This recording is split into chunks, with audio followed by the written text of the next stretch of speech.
Hello and welcome friends, मैं हूं आकाश कोटनाला। आप देख रहे हैं yoga and Ayurveda science YouTube channel. दोस्तों, आज मैं फिर से आप सभी के बीच उपस्थित हूं ज्ञान योग का सेकंड पार्ट लेकर के। इससे पूर्व जैसे कि आपने देखा है, चैनल पर मैंने आपको लगभग 500 प्लस लेक्चर दिए हैं।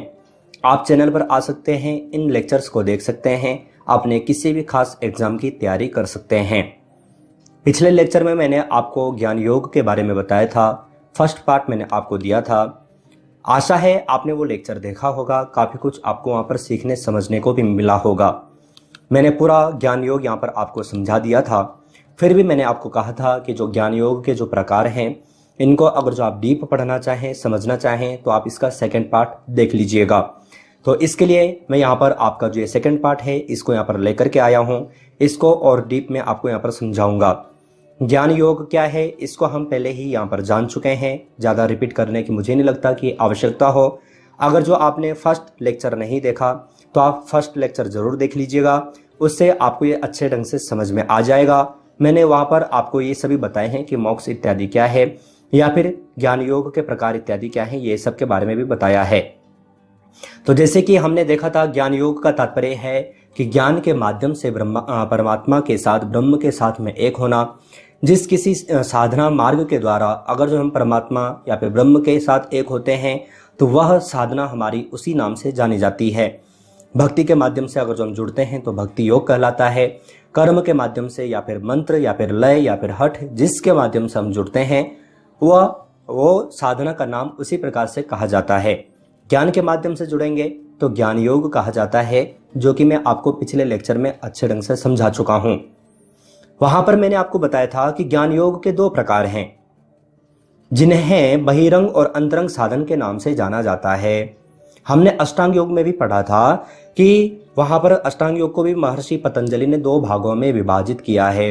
एक को कहा है बहिरंग और एक को कहा है अंतरंग। तो वहां पर बहिरंग साधन 5 हैं और अंतरंग साधन वहां पर 3 हैं। लेकिन यहाँ पर जो बहिरंग साधन है वह है 4 और अंतरंग साधन जो है वह है 3। 4 बहिरंग, 3 अंतरंग, यानी कि पूरे 7 साधन यहाँ पर बताए गए हैं, जो कि ज्ञान योग के हैं। अब यहाँ पर सभी को मैं आपको यहाँ पर डीप यहाँ पर बताने वाला हूँ, समझाने वाला हूँ। प्रथम हम यहाँ पर ये जान लेते हैं कि बहिरंग साधन आखिर कहते किसे हैं। तो देखेंगे कि ज्ञान योग की साधना प्रारंभिक अवस्था में साधकों को जिन बातों का पालन करना आवश्यक है, उन्हें बहिरंग साधन के नाम से जाना जाता है। देखिए, क्योंकि हम डायरेक्ट उच्चावस्था को प्राप्त नहीं कर सकते। अगर जो हमारे पास 10 सीढ़ियां हैं तो डायरेक्ट हम 10वीं सीढ़ी पर नहीं चढ़ सकते, हमें एक एक सीढ़ी आगे बढ़नी होगी। तो ये जो प्रारंभिक अवस्थाएं हैं, जो प्रारंभिक अवस्था में इस साधना मार्ग में जो मुख्य जो टॉपिक हैं, यानी कि जो मुख्य जो सीढ़ियां हैं, उनको सही ढंग से, उनका सही ढंग से पालन करना, उनको सही ढंग से समझते हुए हम आगे बढ़ें। तो कुछ यहाँ पर जो प्रारंभिक अवस्था में जो साधकों के लिए जिन बातों का मुख्य रूप से पालन करने के लिए आवश्यक बताया है, उन्हें बहिरंग साधन के नाम से जाना जाता है। आप ध्यान रखिएगा। आगे आप यहाँ पर देखेंगे ये कितने हैं, 4 हैं। तो 4 होने के कारण इन्हें साधन चतुष्टय भी कहा जाता है, जो कि मैंने आपको यहाँ पर बताया। अब यहाँ पर बहिरंग साधन तो आप यहाँ पर जान चुके हैं कि बहिरंग साधन क्यों कहा जाता है। अब यहाँ पर सभी के टाइप हम यहाँ पर जो ये 4 हैं, इनको यहाँ पर अच्छे ढंग से यहाँ पर समझते हैं। तो प्रथम है विवेक, द्वितीय है वैराग्य, तृतीय है सठ संपत्ति। सठ संपत्ति के अंतर्गत 6 संपत्तियां आती हैं, और चौथा है मुमुक्षुत्व। तो प्रथम अगर जो हम विवेक को पढ़ते हैं, तो विवेक का तात्पर्य है कि नित्य वस्तु को नित्य और अनित्य वस्तु को अनित्य समझना ही विवेक है। अब देखिए, ध्यान रखें कि नित्य क्या है। नित्य का तात्पर्य होता है जो सभी कालों में विद्यमान हो, वह क्या है, नित्य है। और जो किसी भी काल में विद्यमान ना हो, यानी कि जिसका कोई भी अस्तित्व ना हो, है लेकिन कुछ समय बाद नहीं होगा, उसे कहा जाता है अनित्य। तो जो साधक, जो व्यक्ति नित्य वस्तु और अनित्य वस्तु को समझ लेता है, जान लेता है, तो वही क्या है, विवेक है। और वर्तमान समय में हम विवेकी किसे कहते हैं, जिसके पास अधिक धन है, जो कि गलत है। विवेक का तात्पर्य कुछ और ही है, जो कि हमें जानना आवश्यक है। तो ये आप यहाँ पर देखेंगे, और अधिक अगर जो आप इसे पढ़ना चाहें तो आप यहाँ पर पढ़ भी सकते हैं, लेकिन मुख्य जो तात्पर्य है वो मैं आपको यहाँ पर विवेक का तात्पर्य बता चुका हूं। दूसरा आप यहाँ पर देखेंगे, दूसरा साधन यहाँ पर है वैराग्य।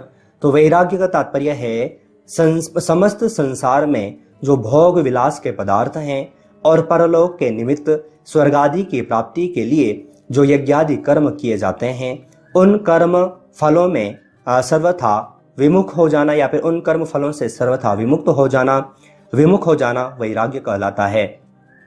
कहने का तात्पर्य है इस लोक के जितने भी भोग पदार्थ हैं सभी से हम विरक्त तो हो जाएं, लेकिन स्वर्ग आदि यानी कि परलोक के जो सुख हैं उनसे भी हम विरक्त हो जाएं, उनसे भी हम विमुख हो जाएं, तो यह साधन कहलाता है वैराग्य, जो कि काफी कठिन है। हम वर्तमान समय में कह भी देते हैं और मजाक में भी कहते हैं कि वैराग्य धारण कर लिया, लेकिन कितना वैराग्य धारण किया होता है वो तो जानने के बाद ही मालूम पड़ता है कि वैराग्य का तात्पर्य आखिर है क्या। तो ये वैराग्य है जो कि हमें यहाँ पर ध्यान में रखना है। तीसरा साधन यहाँ पर ज्ञान योग के अंतर्गत है षट संपत्ति। षट संपत्ति आप देखेंगे, ज्ञान योग की साधना में साधक को 6 बातों का पालन करना अनिवार्य बताया गया है। इन्हें साधक की संपत्ति माना जाता है। अब ये संपत्तियां हैं, 6 संपत्तियां हैं, कौन कौन सी हैं? तो शम है, दम है, तितिक्षा है, उपरति है, श्रद्धा है और समाधान है। तो इनके बारे में भी हमें जानना आवश्यक है। शम किसे कहते हैं? तो मैं सामान्य रूप से आपको यहाँ पर बता देता हूं कि शम का तात्पर्य क्या होता है। शम का तात्पर्य है कि अपनी इंद्रियों को, जो हमारी जो इंद्रियां जो विषयों की ओर जो दौड़ रही हैं उन्हें रोकना शम कहलाता है। शम अर्थात शमन करना। हमारी जो इंद्रियां विषयों की ओर दौड़ रही हैं उनको रोकना, उनको डाइवर्ट करना शम कहलाता है, अर्थात इंद्रियों का शमन करना। दूसरा साधन है संपत्ति के अंतर्गत है दम। शम में हमने इंद्रियों के बारे में पढ़ा था। दम के अंतर्गत हमें इंद्रियों के साथ साथ हमें मन को भी डाइवर्ट करना पड़ता है, यानी कि मन सहित समस्त इंद्रियों को विषयों की ओर न जाने देना। जो हमारी जो इंद्रियां हैं, जो ज्ञानेंद्रियां हैं, जो विषयों की ओर जो दौड़ रही हैं, तो मन सहित हमें, मन के साथ साथ हमारा जो इंद्रियां हैं उन्हें भी हमें डाइवर्ट कर लेना है। तो ये दम कहलाता है। तीसरा जो साधन है, जो संपत्ति है, वह है तितिक्षा। तितिक्षा का तात्पर्य होता है सुख दुख जो कुछ भी हमें प्राप्त हो योग मार्ग में, अगर जो हम आगे बढ़ रहे हैं, कभी हमें सुख की प्राप्ति होती है, कभी दुख की प्राप्ति होती है, कभी राग, कभी द्वेष, कुछ न कुछ होता ही है। तो इन सब को सहन करना, जो कोई भी दुख आए, मार्ग में कोई भी दुख आए उसे सहर्ष स्वीकार करना तितिक्षा कहलाता है। चौथा है उपरति। उपरति का तात्पर्य है उपरामता, यानी कि कहीं पर भी आसक्त न होना, उनमें उपरति का भाव रखना, उपरामता का भाव रखना, यह साधन क्या है? उपरति है। पांचवी जो संपत्ति है वह है श्रद्धा। तो श्रद्धा का तात्पर्य है कि हम किसी भी शास्त्र इत्यादि या फिर गुरु वाक्यों पर हम श्रद्धा रखें, श्रद्धा का तात्पर्य है। और समाधान, यानी कि श्रद्धा के तात्पर्य से श्रद्धा को समझते हुए हम जो कोई भी कार्य करें उसको जान करके, उसको समझ करके हम समाधान, उसको जीवन में हम उसको उतारें, हम उसे जीवन में उतारें, यह साधन है, समाधान है। तो ये 6 संपत्तियां हैं जो कि बहिरंग साधन के अंतर्गत, जो हम तृतीय जो साधन जो पढ़ते हैं षट संपत्ति, उसके अंतर्गत हैं। 6 के 6 क्या क्या हैं? 6 का तात्पर्य क्या है मैंने आपको यहाँ पर बता दिया है। शम, दम, तितिक्षा, उपरति, श्रद्धा और समाधान, इनका तात्पर्य क्या है मैंने आप सभी को यहाँ पर बता दिया है। तो ये बहिरंग साधन है। बहिरंग साधन के अंतर्गत चौथा जो साधन है वह है मुमुक्षुत्व। तो मुमुक्षुत्व का तात्पर्य है अज्ञान के कारण जीव जो बंधन अनुभव कर रहा है, उस बंधन से मुक्त होने की इच्छा को ही मुमुक्षुत्व कहते हैं। कहने का तात्पर्य है कि जब साधक मोक्ष होने की इच्छा करे, मोक्ष प्राप्ति की इच्छा करे, तो उसी को मुमुक्षुत्व कहलाता है। जब तीव्र इच्छा जब साधक की हो जाती है साधना करते करते, तो वह जो अवस्था कहलाती है वह मुमुक्षुत्व कहलाता है। तो ये जो 4 साधन हैं ये बहिरंग साधन हैं जो कि हमें याद रखने हैं, ध्यान में रखने हैं। मैंने आपको सभी को अच्छे ढंग से यहाँ पर समझा दिया है। दूसरा हमने यहाँ पर देखा कि ज्ञान योग के बहिरंग साधन के अंतर्गत हमें और भी यहाँ पर पढ़ना है, जो कि अंतरंग साधन है द्वितीय। अब अंतरंग साधन यहाँ पर आप देखेंगे, ज्ञान योग की साधना में अंतरंग साधनों की संख्या भी 3 बताई गई है। कौन कौन से हैं? श्रवण है, मनन है और निधिध्यासन है। अब ये श्रवण, मनन और निधिध्यासन क्या है, इसे भी हम अच्छे ढंग से जानेंगे। तो प्रथम है श्रवण। श्रवण का तात्पर्य है संपूर्ण वेदांत वाक्यों का एक ही ब्रह्म में तात्पर्य समझना श्रवण कहलाता है।